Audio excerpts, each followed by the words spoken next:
All right. Here we go. Welcome to the Daily Faded. My name is Hetz. This is where we get faded daily and talk about the politics and news of the day. I'm very happy to see you. I hope you will join me and have a toke or a drink or a glass of milk, whatever you like.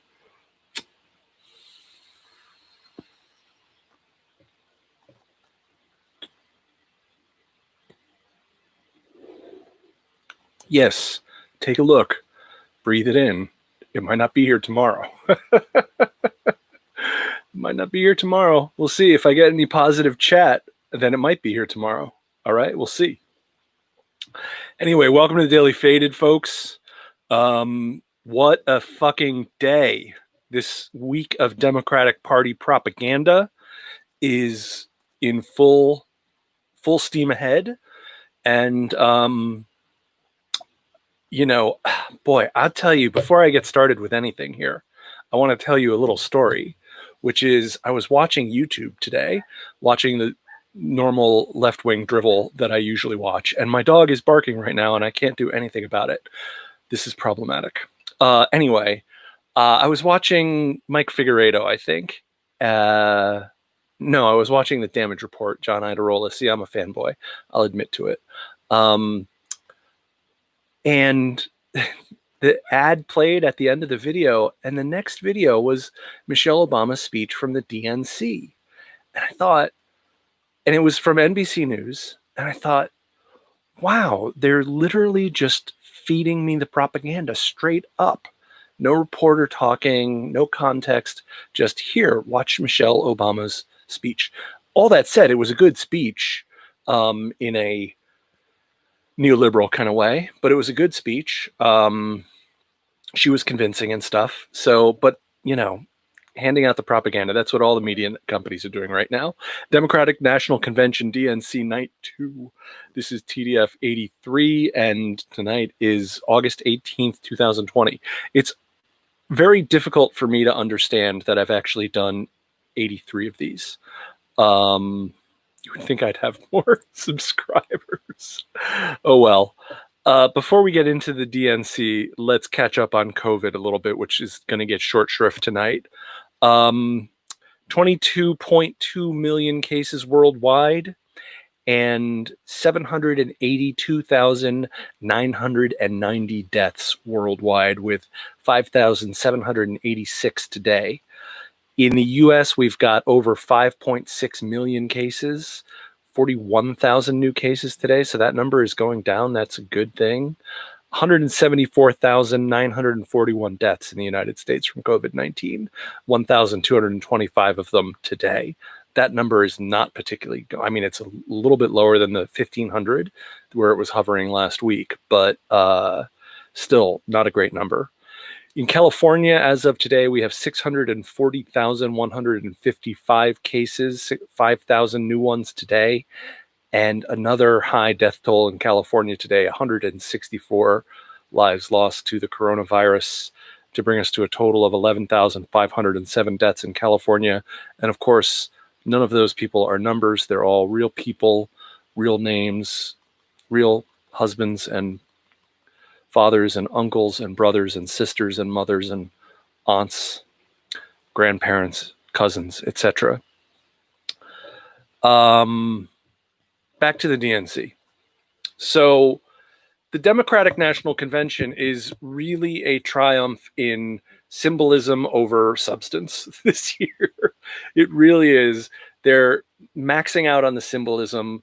They open every night with the Pledge of Allegiance, and which I'm not personally a big fan of. I'm a citizen of the United States. I don't think I need to pledge allegiance to the country I was born in. It's like my country, yo. Anyway, it's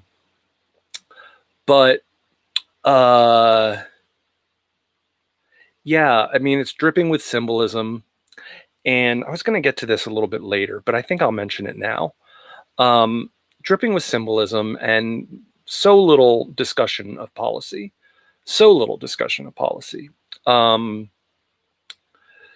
That it,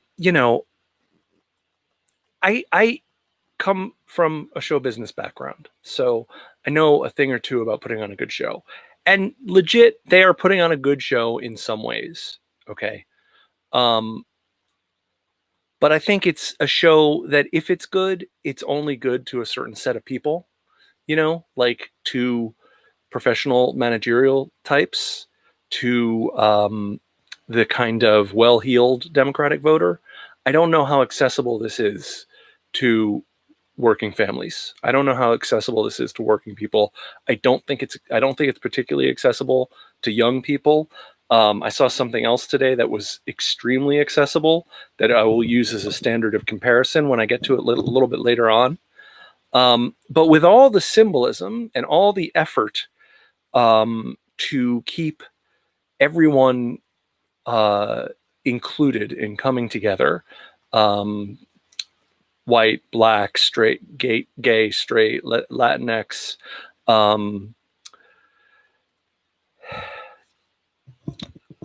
they always go through the litany and they always list off everyone that they want to keep included. But there's no mention ever of the trans community. And I think trans rights are fundamental human rights. And I think trans rights are one of the great human rights struggles of our time.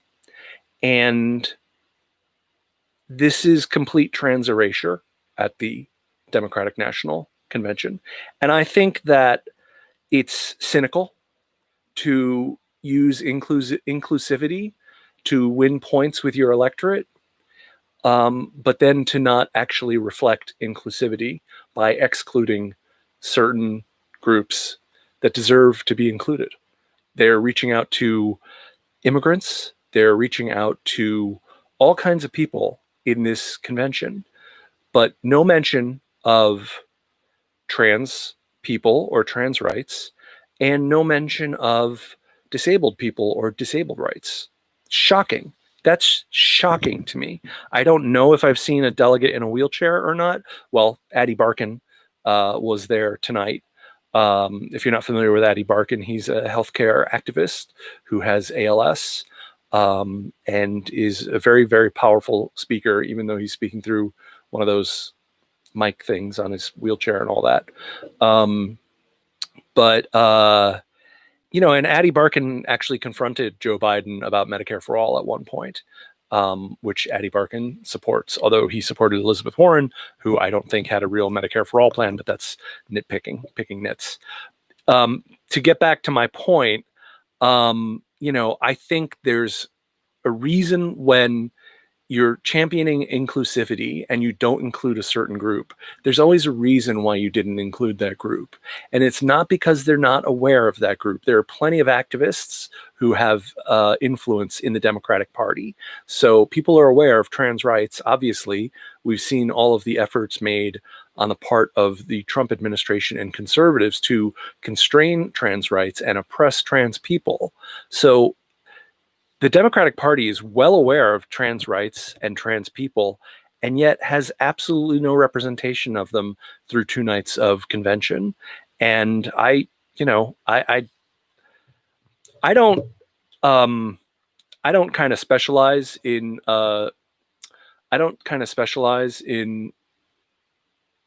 social justice. I put it on the same level as economic justice, as environmental justice, as racial justice.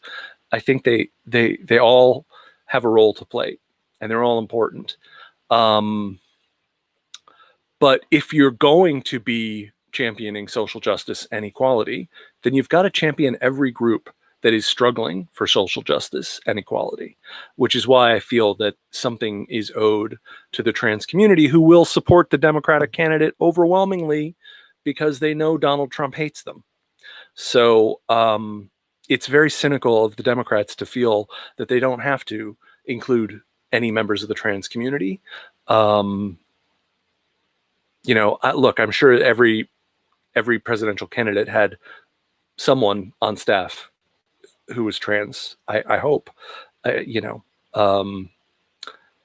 anyway, hopefully the Democratic Party will get better about that. In talking about the convention as a triumph of symbolism over substance, and especially the flawed symbolism that I was just talking about, one of the things that I found myself reflecting on today was that last night, Bernie Sanders was the only speaker who discussed policy, who talked about actual policy at the DNC. Every other speaker, I mean, John fucking Kasich went on and said that Joe Biden won't go too far left because he's a good man. So we have fear-mongering about the left coming from the Republican guest at this convention. This is why I'm not a Democrat, okay? But no one cares about the actual policies. Bernie Sanders argued that Joe Biden is going to raise the minimum wage, that Joe Biden will get us to net zero emissions by 2035, that he will end private prisons and cash bail, that he will increase union memberships, although I have not seen any actual proposed legislation on how to do that or re-regulation on how to do that. Expand and secure voting rights and cover millions more people with health insurance through a public option. He even mentioned Medicare for All, saying he and Joe disagree on how to deliver healthcare to the American people. And we all know that Biden has said that if Medicare for All somehow gets passed while he's president, he would veto it. And so it was good to hear Bernie talk about those policies, and they made Joe Biden seem incredibly liberal or progressive, depending on what word you like. Certainly more progressive than Bill Clinton, 92, or Bill Clinton, 96, more progressive than Al Gore, 2000, more progressive than John Kerry, 2004. I don't think as progressive as Barack Obama in 2008, but Barack Obama was very nonspecific in 2008, and he was kind of a Rorschach test. So I saw a progressive. If you're a progressive, you probably saw a progressive too. But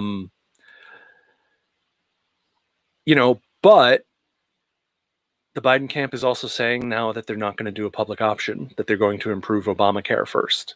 So that litany of things that would make Joe Biden so progressive that Bernie Sanders listed off, will Joe Biden actually fight for any of them? I just don't know. I don't know what to make of it, looking at the things that he's fought for before in his life, they would not suggest that he'd be likely to fight for these things at this point.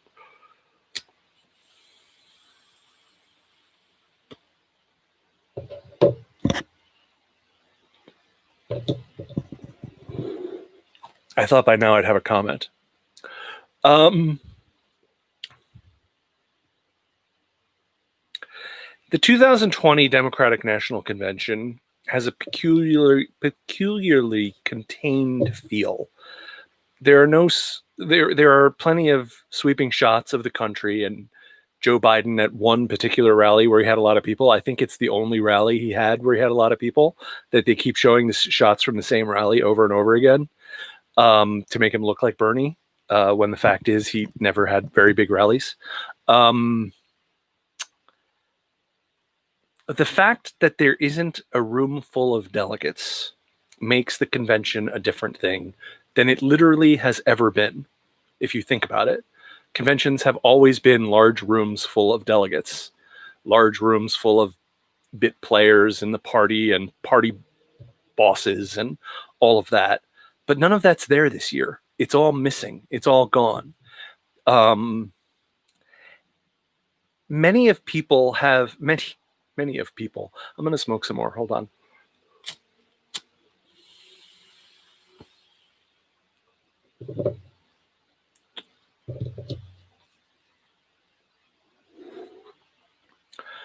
Many have commented on the lack of applause or audience interaction for the speakers. But I think it's important to think about who a convention is for.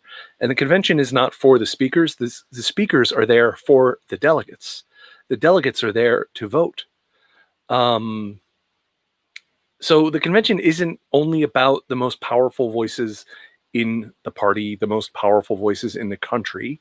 It's supposed to be an exercise in democracy, regardless of the fact that the DNC argued in court that it was a private corporation and it could pick the nominee in a back room, in a smoke-filled back room. They actually argued that in court a couple of years ago, when the Democratic National Committee was being sued by people who wanted their money back.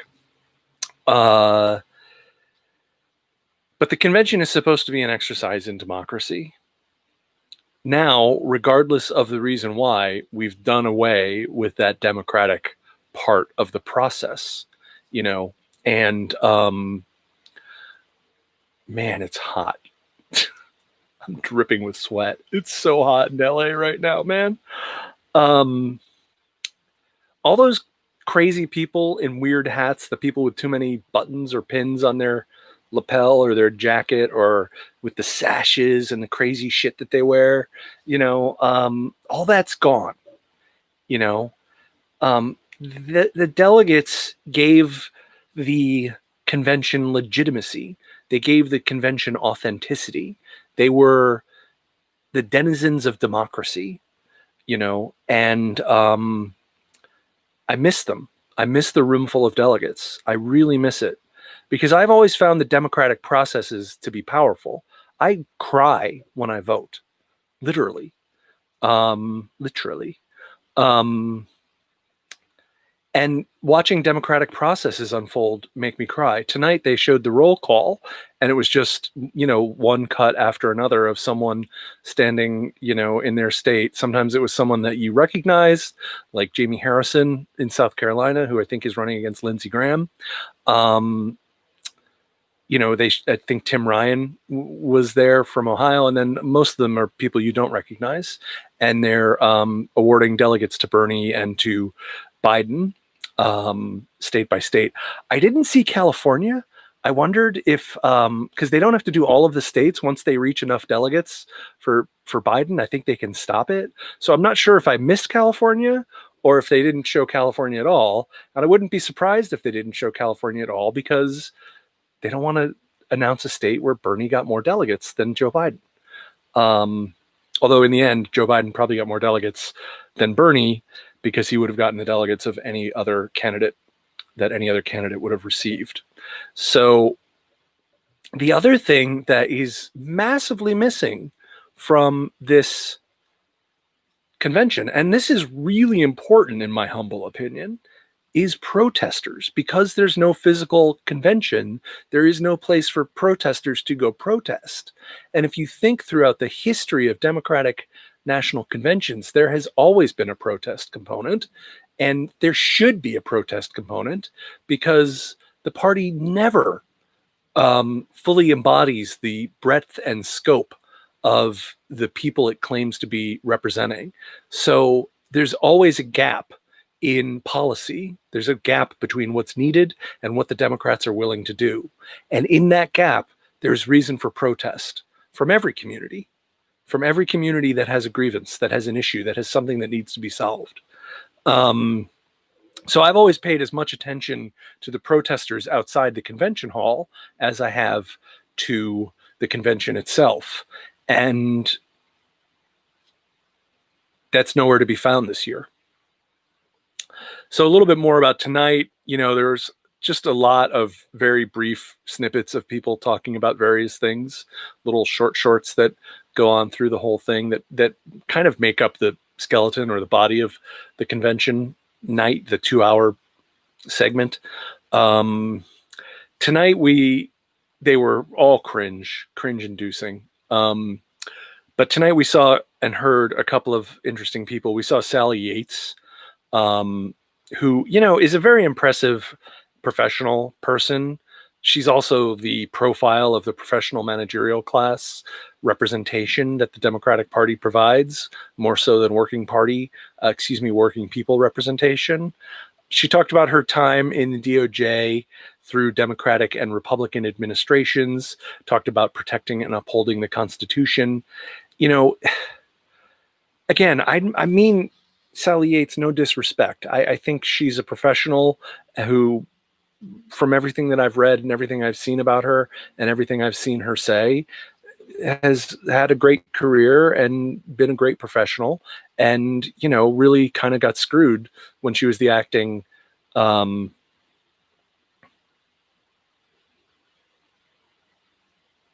Was she the acting attorney general?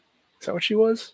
I don't know. Whatever the fuck she was when she had to leave her job, shall we say, after 9, 10, 11 days on the job when she refused to enforce Trump's bigoted Muslim ban. Anyway, she's a good speaker. She was compelling, but she also has neoliberal written all over her, so she wasn't that compelling to me, but I could see how others would find her compelling. On the other hand, Jimmy and Rosalind Carter sent in audio, and I'm not big on the personal connections thing. I don't really care about the family pictures, and I don't really care about the friends that you made and this and that and the other thing. The friendship that I care about is the friendship between Andrew Yang and the truck driver that he talked about all the time, who he had become friends with on the campaign trail. That's more interesting to me than famous people who know each other. Because that's what a lot of it is famous people who know each other. But hearing Jimmy Carter talk about Joe Biden in a very personal way, I kind of revere Jimmy Carter, if not for his presidency, for his post-presidency, where I think he's contributed more and done more good than any other post-president. And he talked about Biden being a confidant and a close friend, and an ally when he was president. Bill Clinton also spoke tonight. Pretty standard Trump trashing over Trump's pandemic response. Perfectly fine. He mentioned it is what it is, which is what Trump said when he was asked about the death toll last week. That's a recurring theme in the convention. Michelle Obama mentioned it in her speech last night, and Chuck Schumer went on and on and on about no president should say it is what it is. And yeah, so Bill Clinton was on that. I'm going to smoke. Hold on.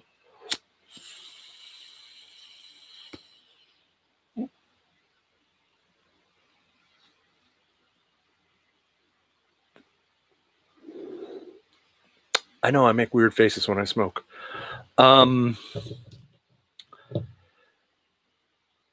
not going to talk about Bill Clinton anymore. He's a disgusting person and shouldn't be allowed out in polite society as far as I'm concerned. I probably shouldn't be allowed in polite society either. So I don't know how big an argument I can make about Joe Biden.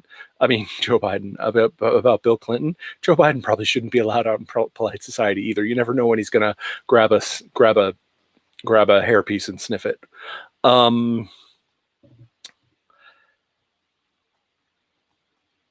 But yeah, the roll call was affecting. Kaiser Khan was back during the roll call. He's an incredibly effective speaker. Rando, I don't know where he's from. I don't know how he showed up in 2016, I guess because they're a Gold Star family and someone knew them as a Gold Star family. But Kaiser Khan is extremely convincing, and he's got a soulful face. He's extremely easy to empathize with. And of course, before the roll call, we had AOC's shining 60 seconds at the convention, or maybe it was 90 seconds. I saw a tweet that described it as being 90 seconds. Amazing. The Independent tweeted, AOC snubs Joe Biden at Democratic National Convention because she came on to talk about Bernie Sanders, because she was seconding Bernie Sanders' nomination to the president, to be the candidate. And that's standard. That's how it works. That's how it happens. If you got enough delegates to go into the convention, someone nominates you, and then someone seconds the nomination. I didn't even see who nominated him. I jumped back on when it was AOC. And of course, AOC was fantastic. She talked about a better, more just future, a mass people's movement working to establish 21st century social, economic, and human rights, to propose and build reimagined systems of immigration and foreign policy. She made a lukewarm nod to the anti-war movement when she talked about reimagining systems of foreign policy. I know exactly what she means, but but she wasn't nearly explicit enough for probably 95% of the viewing audience. So I would have loved for her to hear her say we need to end the wars. But on the other hand, she mentioned foreign policy and was willing to mention it in a critical context, which nobody else will do. John Kerry showed up, and it was March of the Neocons, talking about, I mean, look, they can brag about Paris. It's not a particularly good deal, but it was better to be in the Paris Accord than not be in the Paris Accord. And they can brag about the Iran deal. Yes, I give them both of those. But just about everything else in Obama's foreign policy, they don't talk about this open air slave markets in Libya that are a result of Obama's intervention in Libya. You know, they don't talk about the tens of thousands, if not more, people who lost their homes because of armed militias in Syria that we armed. They don't talk about the consequences of their foreign policy. And then Colin Powell, completely rehabilitated after lying to the world about weapons of mass destruction in Iraq. Colin Powell was there to heartily endorse Joe Biden, followed by the ghost of John McCain. Yes, it was almost as good as when Coachella brought back Tupac. It was Cindy McCain talking, and then all of a sudden John McCain talking about Joe Biden as if they had been able to send an iPhone up heaven or down to hell or wherever the fuck John McCain is today and get his opinion on the race. I don't know what they recorded it for. They must have recorded it for something once upon a time when Joe Biden was lending his name, when John McCain was lending his name to Joe Biden.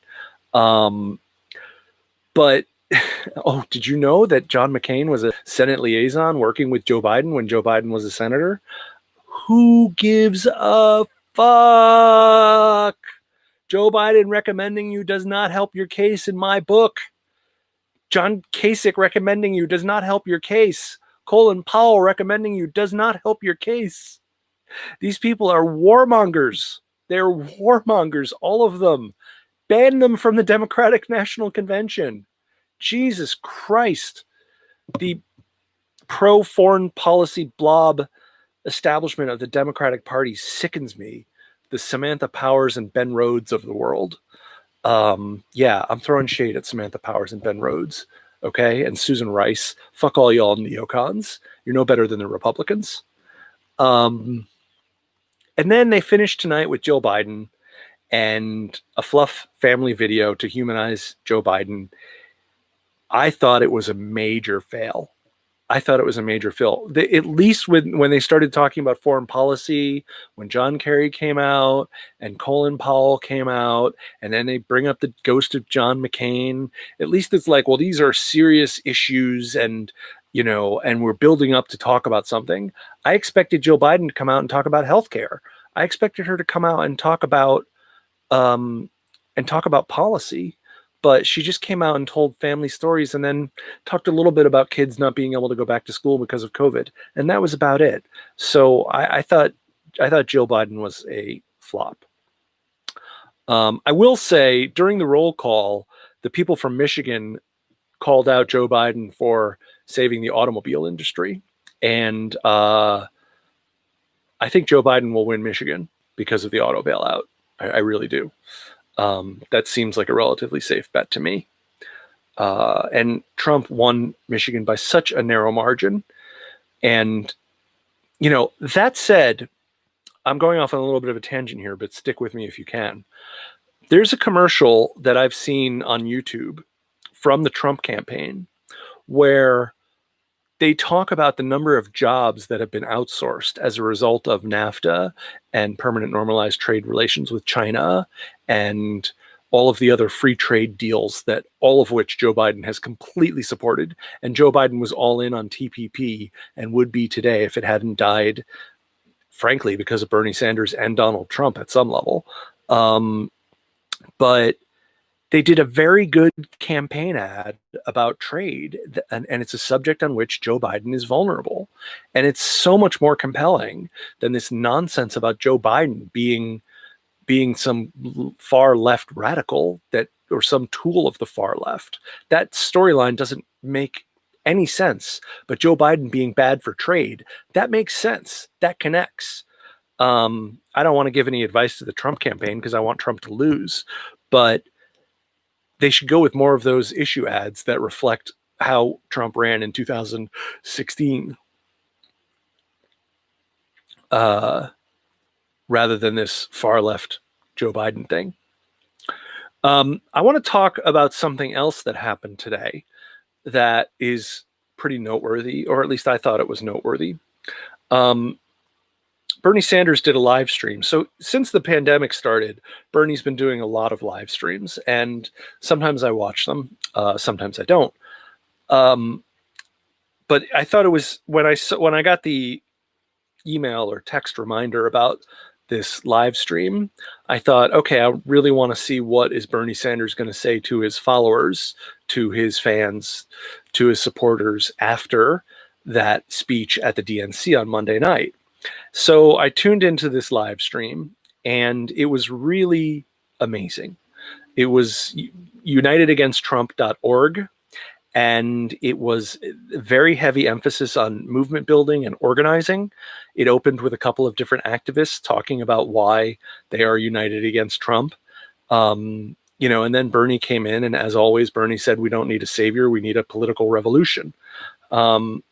Before getting into it, he said he wanted to talk about the achievements that the progressive movement has made. He talked about majority support in the country for Medicare for all, for $15 an hour minimum wage, which we're starting to see enforced in cities around the country, for legalizing marijuana, for holding police criminally responsible, and for discussing real immigration reform. I don't know how much that's true for that last one. We'll see.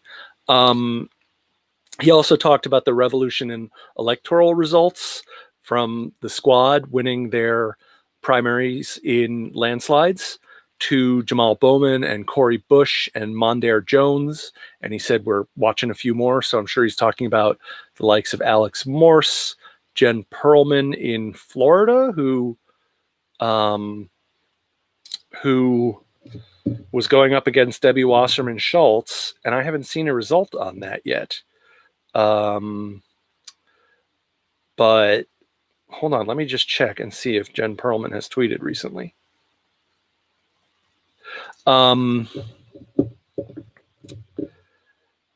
So, I think to Bernie's point, there's a lot to be said for how much has been achieved. And obviously, much of it, we owe a debt of gratitude to Bernie Sanders for helping make it happen. Jen Perlman did not win. It looks like people are saying, good job, I hope you run again. So she must have not won. Oh well, Debbie Wasserman Schultz will return to the Congress. He made a very convincing argument that we have two things that we need to do as progressives. And I actually will tell you, I'm starting to shy away from the term progressive because I'm not sure that it describes fully where my politics are. I think that I prefer the term anarcho-socialist, or perhaps anarcho-syndicalist. I don't know. I'm anarcho-curious right now. Anyway, with this mustache, if I walk up to someone and say, hey, I'm anarcho-curious, you want to get anarchic with me? You think that would work? Probably not. I hope that wasn't a microaggression against any of my audience members. I apologize if it was. So he makes a very convincing argument that there's a two-pronged thing that we have to do. We have to defeat Trump because we have no shot of advancing a progressive agenda with Trump. And then once Biden is president, we have to push Biden as hard as possible, create as much of a political revolution, as much social movement as possible to push him in the direction of Medicare for all, to push him in the direction of defunding the police, to push him in the direction of the Green New Deal. And I think I appreciate Bernie's strategy. I totally appreciate his strategy. I think it's a smart strategy.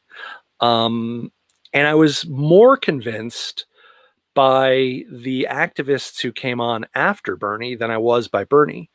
They represented a bunch of different groups. I don't even have them all, but they represented People's Action, Our Revolution, Mi Gente, United We Dream, the Sunrise Movement, Black Voters Matter, Seed the Vote, Working Families Party, and they're all part of United Against Trump. These activists were very convincing. Maurice Mitchell from the Working Families Party, which endorsed Joe Biden, I think last week, said, quote, "We can't build the country we deserve unless we defeat Donald Trump." He said voting for Trump is a bet on the progressive movement. So I guess what he's saying is it's a bet that we can influence a President Biden, and an acknowledgement that we cannot influence a President Trump. He said something to the effect of, "We're motivated by our desire for big structural change," which almost felt like a call out to Elizabeth Warren. Big structural Bailey. And he pushed for what he called the down ballot revolution. Now, here's where in this live stream today, everything came to a stop for me. I slowly stroked my mustache and watched as Naomi, yes, I'm sweating. It's hot out here in my studio, if you can call it a studio. Naomi Hollard, 21-year-old Sunrise Movement activist, was so on it and so compelling. And watching this young woman speak for about 5 minutes made me want to vote for Joe Biden more than anything I've seen.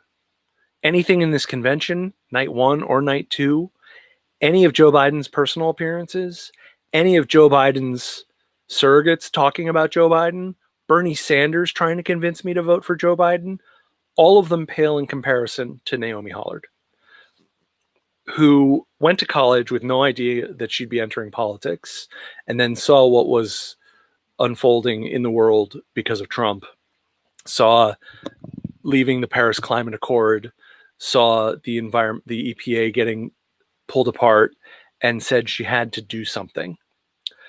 Saw the inhumane detentions, saw the way he treated the people of Puerto Rico during the hurricane when he went and threw paper towels at them, not taking global warming seriously, climate change, seriously. She said, quote, "In order for a movement to have a fighting chance, we need a foot in the door." She said, "I know deeply that Biden won't hold." I love this. She said, "I know deeply that Biden won't hand Black and collective liberation on a platter." I love it. I love that framing. I haven't heard it framed that way, as Black and collective liberation, and I think that's extremely powerful. She pointed out that FDR and LBJ were both moderates who were moved by successful social movements driven by young people, and who forced FDR and LBJ into action. And she talked about preparing for the mobilizations that will happen after the election. "We are wide awake," she said. "We are united for a dawn past Trump's darkness." It is hard for me to resist following the lead of a young person like Naomi Hollard. I tweeted at her and told her that she needs to run for Congress, because she just has that quality of a great orator. She got really worked up and really passionate, and I'm down for that. I'm down for someone screaming into their computer about social justice, about changing the environment. I'm absolutely down for it. Boy, I could go on for another hour tonight, but